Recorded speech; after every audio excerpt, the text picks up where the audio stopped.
Oke, kawan-kawan, saya ucapkan terima kasih karena bersama dengan Daniel Jani Channel ini. So, saya harap kawan-kawan di luar sana sehat ya, seperti biasa. Saya juga mengucapkan terima kasih banyak karena komen-komen Anda di bawah, yang kritik, yang muji, yang bagi pandangan secara pribadi kepada saya terima semuanya. Dan saya ucapkan terima kasih banyak. Apapun komen Anda di bawah, saya sering membaca itu. Hari ini saya ada sedikit pencerahan berkenaan dengan isu lebih baik PH lupakan Parti Pejuang dan TUN, itu lebih baik. Ini saya punya inilah tajuknya.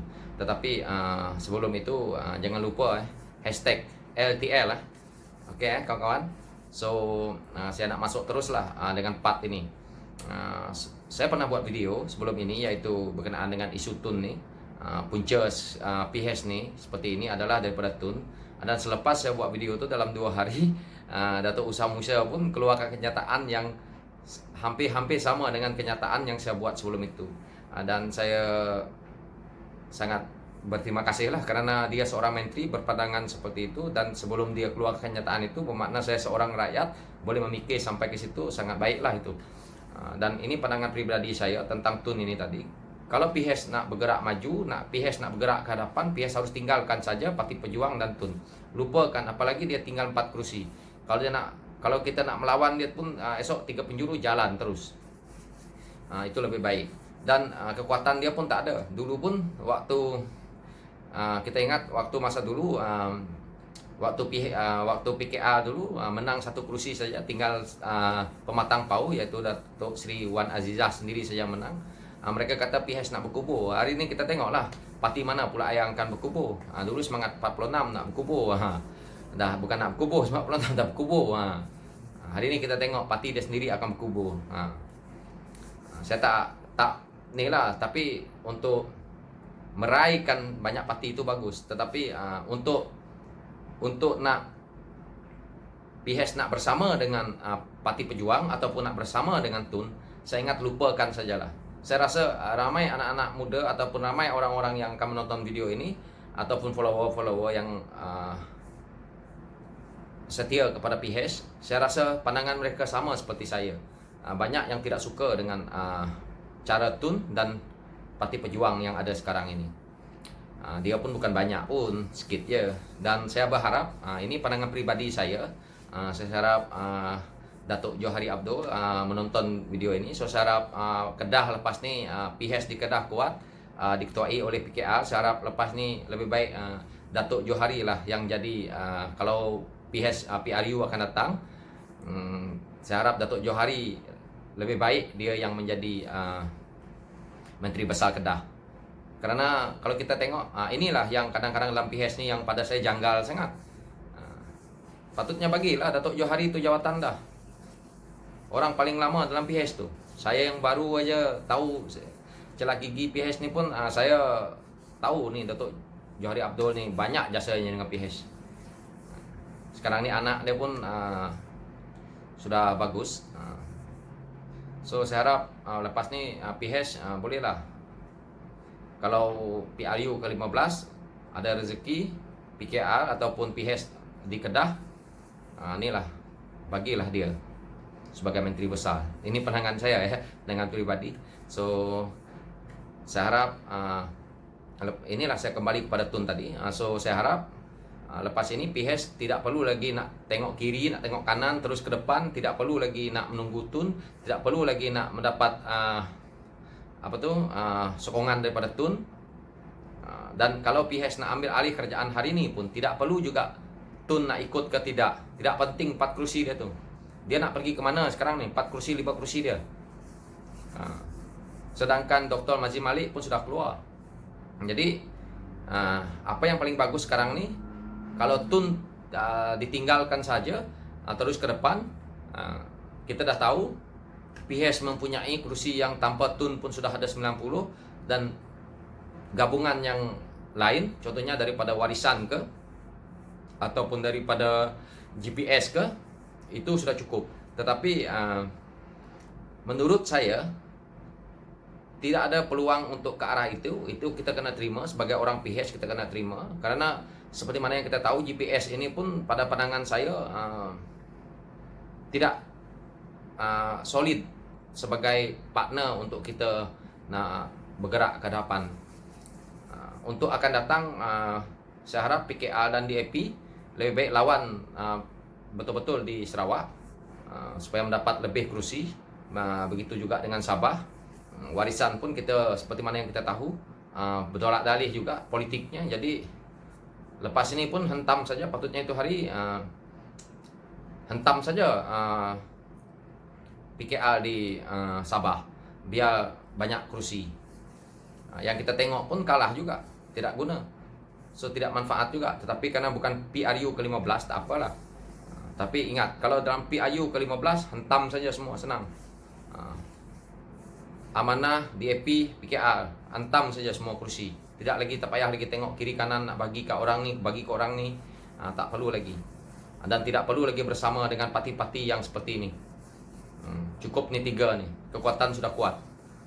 Saya percaya PKR dengan DAP dah kuat. Apalagi sekarang ni sudah diterajui oleh pengurusinya, iaitu Datuk Seri Anwar Ibrahim.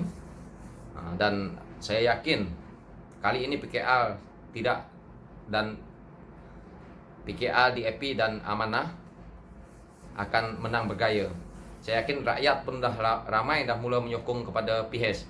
Dan hari ini rakyat sudah rasa macam mana kerajaan yang ada hari ini, yang dulu dikritik PHS dan mengatakan PHS menjadi kerajaan, hutang makin bertambah. Tetapi banyak rakyat yang dimomokkan dengan hal-hal yang tidak sewajarnya. Hal-hal yang dimainkan oleh cyber trooper, dimainkan media-media mereka, mengatakan PHS berkuasa pun hutang makin bertambah. Sampaikan duit yang dibuat derma untuk membayar hutang pun dikatakan hilang. Sekali dijawab, macam mana dekat parlimen, seperti mana itulah. Jadi mereka ini walaupun menteri, mereka di dalam dewan pun masih nak mainkan isu-isu seperti ini. Supaya dilihat rakyat bahawa PHS itu menipu. Tetapi sebenarnya PHS itu tidak menipu, tetapi dimainkan isu, dispinkan isu supaya seolah-olah menipu. Banyak kes yang kita tengok, seperti kes tabung haji, kes Felda, kes 1MDB. Ini semua kes-kes yang besar, berprofil tinggi, tetapi dilihat sebagai tidak bersalah di mata rakyat yang tidak memahami ini. Jadi ini sebenarnya yang perlu kita selesaikan apabila PHS memerintah akan datang, supaya tidak ada lagi perkara-perkara seperti ini berlaku, ketirisan yang luar biasa di dalam negara kita ini. Dan kalau PHS nak terus ke depan, seperti mana yang saya katakan tadi, PHS tidak perlu bersama dengan Tun ni lagi. Dan kalau Tun rasa dia hebat, Tun buat dia punya parti yang ada sekarang ni, nanti berlawan lah nak 3 penjuru ke. Saya percaya pejuang tidak boleh bergerak seperti mana parti PKR, seperti mana DAP, seperti mana Amanah. Kerana dia tidak mempunyai grassroots yang kuat. Dan seperti mana yang kita lihat hari ini pun belum terdaftar lagi. Dan kenapa kita perlu menunggu dia, dan kenapa kita terlalu nak meminta bantuan dengan dia. Saya amat kecewa. Contohnya pemimpin-pemimpin yang saya katakan tadi, dia orang pergi berjumpa dengan Tun, nak seolah-olah parti mereka lebih kecil daripada parti Tun. Seolah-olah kalau menghormati itu, yes, saya akur di situ. Tetapi untuk kita nak bekerja sama dengan parti dia, lupakan saja. Kerana saya ambil contoh Amanah. Banyak pemimpin Amanah lah, saya tidak nak sebut sangat lah, seperti yang saya sudah sebut tadi. Mereka seolah-olah di mata rakyat, dia seolah-olah mengagungkan Tun. Sebenarnya seperti itu. Tapi bila ditanyakan soalan kepada mereka, mereka bertolak dalih mengatakan seperti ini, seperti itu. Yang kita lihat sekarang ni. Jadi tidak guna, pada saya tidak guna itu. Dan kalau kita lihat Tun pun, dia cuba nak mencuri daripada komponen DAP sebenarnya. Tetapi DAP ini satu parti yang tidak mudah berpaling tadah. Jadi susahlah. Ini diorang betul-betul ahli politik. Ahli politik yang betul-betul mempunyai IQ yang bagus dalam politik dan bernas. Sebab itu susah Tun nak main silap mata lah dengan DAP. Ini pandangan saya. Mungkin apa yang saya katakan ini tidak ada yang tidak paham, tetapi kadang saya menggunakan bahasa kiasan lah. Oke. Jadi kalau kita lihat di PKA ini masih ada yang saya rasa berpaling tadah. Tetapi saya melihat jika PKA boleh menang dan PHS boleh memerintah, orang ini akan duduk diam-diam lah macam tu. Dan cukup untuk tidak lagi bersama dengan Tun. Kalau nak PHS nak menang bergaya dan tidak lagi dikhianati oleh politik yang ada, PHS harus ada 3 ini saja gabungan, yaitu PKA, DAP dan Amanah. Tidak ada lain lagi. Jangan nak cuba-cuba lagi nak ambil yang esok nak lompat parti, nak ambil mereka masuk ke dalam GLC, nak bagi mereka ada jawatan-jawatan yang senator ke, tak perlu lagi. Ambil saja daripada 3 komponen parti yang ada dalam PHS ni. Itu kalau menurut saya, kerana apa yang telah mereka lakukan kepada PHS selama ini adalah permainan Tun yang kita lihat. Dia cuba memporak-perandakan PHS kerana dia nak membuat kerajaan perpaduan waktu itu. Akhirnya dia letak jawatan, jatuh, Tan Sri Muhyiddin naik. Dia masih tidak berpuas hati kerana kesalahannya sendiri. Lepas itu minta lagi kalau nak gabung dengan dia gedebak-gedebuk, dia nak jadi Perdana Menteri 6 bulan. Mula-mula minta setahun, 6 bulan. Kalau nak 6 bulan sangat itu hari, kenapa dia nak letak aja jawatan? Itulah. Ini kali ini percaturan dia total salah. So PHS tidak perlu lagi menoreh ke kiri ke kanan untuk nak bersama dengan Tun, untuk nak minta kerjasama dengan Tun, tidak perlu. Kalau tidak dapat coalition untuk nak naik sebagai Perdana Menteri, tunggu PIU ke 15. Tapi saya harap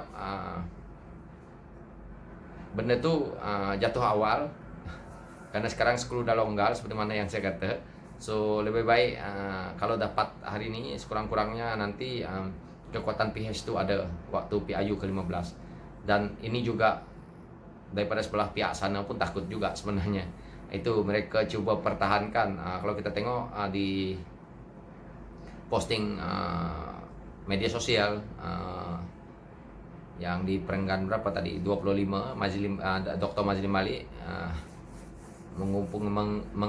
mengemukakan unsur tidak percaya tu, tak tahu sama ada mereka nak buat atau tidak di sidang parlimen yang ada sekarang ini. So saya harap adalah, dan saya harap berlaku dalam keadaan baiklah untuk PHS. Okey kawan-kawan, saya tidak panjang, so saya ada kerja ni. Saya ucapkan terima kasih kerana menonton channel ini. So sekian dulu dari saya, nanti kita sambung lagi malam ke kalau ada waktu. Okey kawan-kawan, thank you.